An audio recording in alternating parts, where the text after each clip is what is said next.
और MySQL tutorial के इस वीडियो में आपका स्वागत है। दोस्तों, इस वीडियो में हम सीखने वाले हैं कि MySQL के कॉन्स्टेंट्स कौन कौन से होते हैं। ये वीडियो बहुत ही इंपॉर्टेंट है और थोड़ा सा वीडियो लेंदी होगा, तो मैं आपसे गुजारिश करूंगा कि ये वीडियो आप पूरा ही देखिएगा। हमारे जो टॉपिक हम कवर करने वाले हैं वो है what is data integrity, second कि MySQL के जो कॉन्स्टेंट्स हैं उसको क्या होता है और इनकी जो कैटेगरीज हैं वो कौन कौन सी हैं, इनके टाइप्स कौन कौन से हैं और इसका सिंटैक्स या हम MySQL कांस्टेंट जो है वो कैसे लिखते हैं, ये सब चीज़ें हम इस वीडियो में कवर करने वाले हैं। तो सबसे पहले हम जानते हैं कि डेटा इंटीग्रिटी क्या होती है। दोस्तों, जब भी हम डेटाबेस मैनेजमेंट सिस्टम की बात करते हैं तो उसमें हमें मालूम है कि डेटाबेस मैनेजमेंट सिस्टम में हमारे पास जो डेटा है वो टेबल के फॉर्म में मौजूद होता है। तो टेबल में जो डेटा है वो अगर सटीक है और संपूर्ण है, मतलब एक्यूरेट डेटा है हमारे पास है, उसी को हम डेटा इंटीग्रिटी कहते हैं। मतलब ये है कि आपका जो डेटा है, आपका जो टेबल में रिकॉर्ड्स हैं, वो रिकॉर्ड्स डुप्लीकेट नहीं होने चाहिए, उसमें जो डेटा भरा है वो सही होना चाहिए, करेक्ट होना चाहिए। तो उसी से हमारा जो डेटाबेस है उसकी इंटीग्रिटी बनती है। डेटा की इंटीग्रिटी मेंटेन करने के लिए ही हम MySQL कांस्टेंट यूज करते हैं। तो चलिए हम जानते हैं कि MySQL कांस्टेंट होते क्या हैं। दोस्तों, MySQL कांस्टेंट एक तरीके से रूल्स हैं। ये इन रूल्स की मदद से हम जो डेटा हम एंट्री करने वाले हैं या जो हम रिकॉर्ड इंसर्ट करने वाले हैं उसमें हम कंडीशंस लगा देते हैं। मतलब उन कंडीशन को ही फॉलो करते हुए हम अपना डेटा को एंटर करेंगे या रिकॉर्ड्स एंटर करेंगे और इन कॉन्स्टेंट्स की मदद से ही हम डेटा की इंटीग्रिटी को मेंटेन कर पाते हैं। तो इन शॉर्ट हम ये कह सकते हैं कि MySQL कांस्टेंट की मदद से हम जो डेटा हमारे रिकॉर्ड्स के फॉर्म में एंटर हो रहा है, हमारे टेबल में स्टोर हो रहा है, उसको हम लिमिट कर सकते हैं, उसमें हम कंडीशंस को इम्प्लीमेंट कर सकते हैं। तो चलिए हम जानते हैं कि MySQL कांस्टेंट्स की कैटेगरी कौन कौन सी होती हैं। तो दोस्तों, जो MySQL के जो कांस्टेंट्स होते हैं उनको हम दो कैटेगरी में डिवाइड करते हैं। एक है कॉलम लेवल और एक होता है हमारा टेबल लेवल। तो जो कॉलम लेवल होता है उसका ये मतलब होता है कि जो भी हमारे टेबल में कॉलम्स होते हैं, हर कॉलम में हम अलग अलग रूल्स को या कांस्टेंट को अप्लाई कर सकते हैं। वहीं टेबल लेवल का मतलब क्या होता है कि ऐसे कांस्टेंट जो सीधा टेबल लेवल पे अप्लाई किए जाते हैं।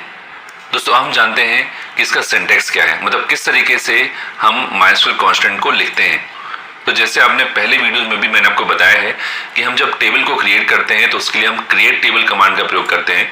तो वहाँ पर हम जितने भी हमारे कॉलम होते हैं, हम कॉलम का नाम लिखते हैं, फिर उसका डेटा टाइप लिखते हैं और उसके आगे हम कांस्टेंट लिखते हैं। ये कांस्टेंट क्या होते हैं, कैसे लिखते हैं, वो हम लोग आगे सीखेंगे एग्जाम्पल के थ्रू। बट ये एक सिंटैक्स है। इस तरीके से जब हम लोग टेबल क्रिएट करते हैं तब हम लोग कांस्टेंट को भी डिफाइन करते हैं। दोस्तों, एक और इम्पॉर्टेंट बात, अगर आप टेबल आपने पहले से बना ली है और बाद में आपको उसमें रूल को इम्प्लीमेंट करना है तो भी हम ऐसा कर सकते हैं। उसके लिए हम ऑल्टर टेबल कमांड का प्रयोग करते हैं। तो आगे जब हम इसका एग्जाम्पल देखेंगे तो मैं आपको दोनों तरीके से बताऊंगा कि अगर टेबल पहले से बनी हुई है तब किस तरीके से कांस्टेंट इंप्लीमेंट करते हैं, और अगर हमें टेबल बना चुके हैं और उसमें कांस्टेंट लगाना है तो ऑल्टर टेबल कमांड का प्रयोग करके किस तरीके से कांस्टेंट को इंप्लीमेंट करते हैं, हम दोनों ही एग्जाम्पल में देखेंगे।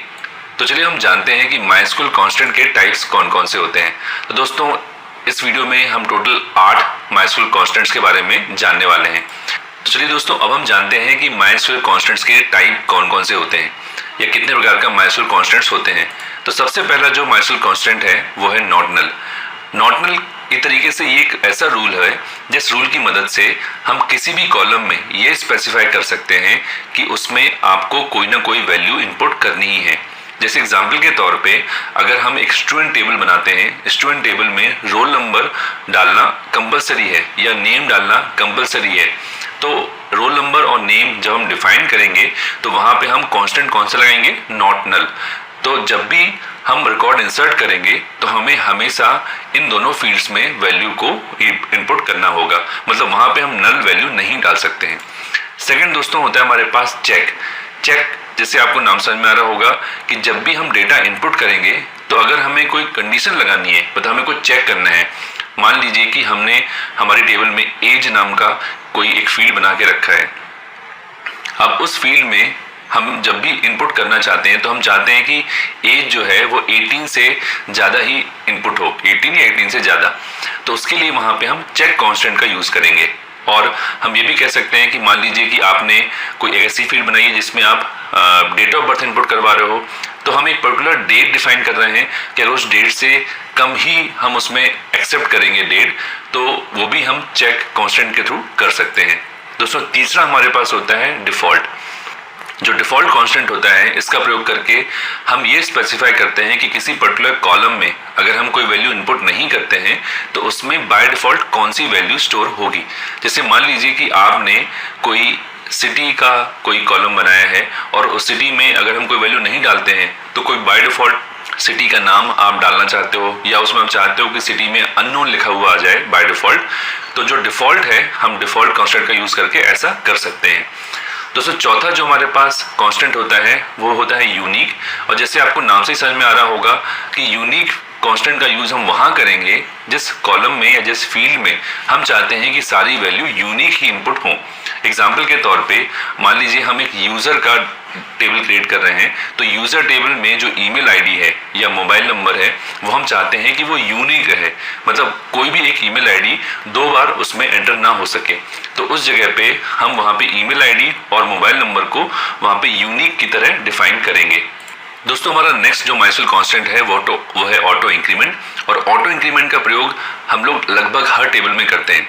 आपने देखा होगा कि किसी भी टेबल में हम लोग एक आईडी फील्ड रखते हैं, जैसे कस्टमर टेबल में कस्टमर आईडी, स्टूडेंट टेबल में स्टूडेंट आईडी, ऑर्डर टेबल में ऑर्डर आईडी।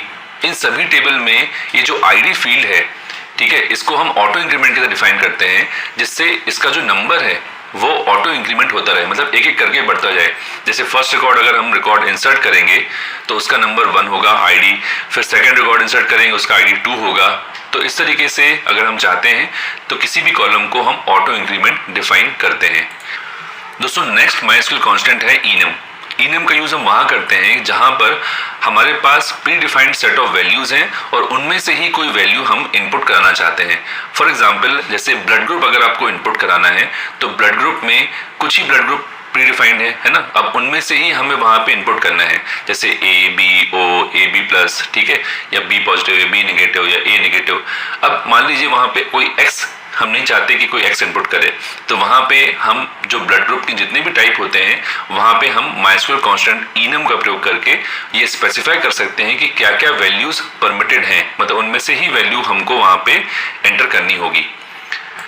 तो दोस्तों नेक्स्ट माइस्क्यूएल कांस्टेंट होता है हमारे पास प्राइमरी की और फॉरेन की।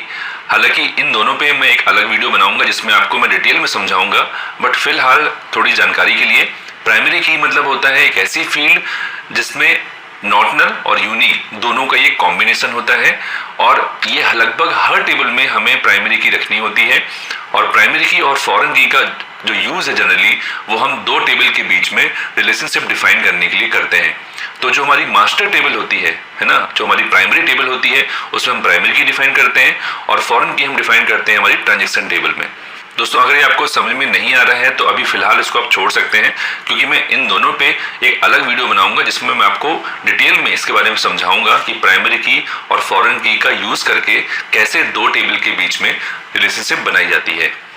दोस्तों ये सारे जो माइस्क्यूएल कांस्टेंट्स हैं इनको कैसे यूज करते हैं और कैसे हम रियल लाइफ एग्जांपल में इंप्लीमेंट करते हैं वो मैं आपको अगली वीडियो में बताऊंगा। तो जब तक के लिए धन्यवाद।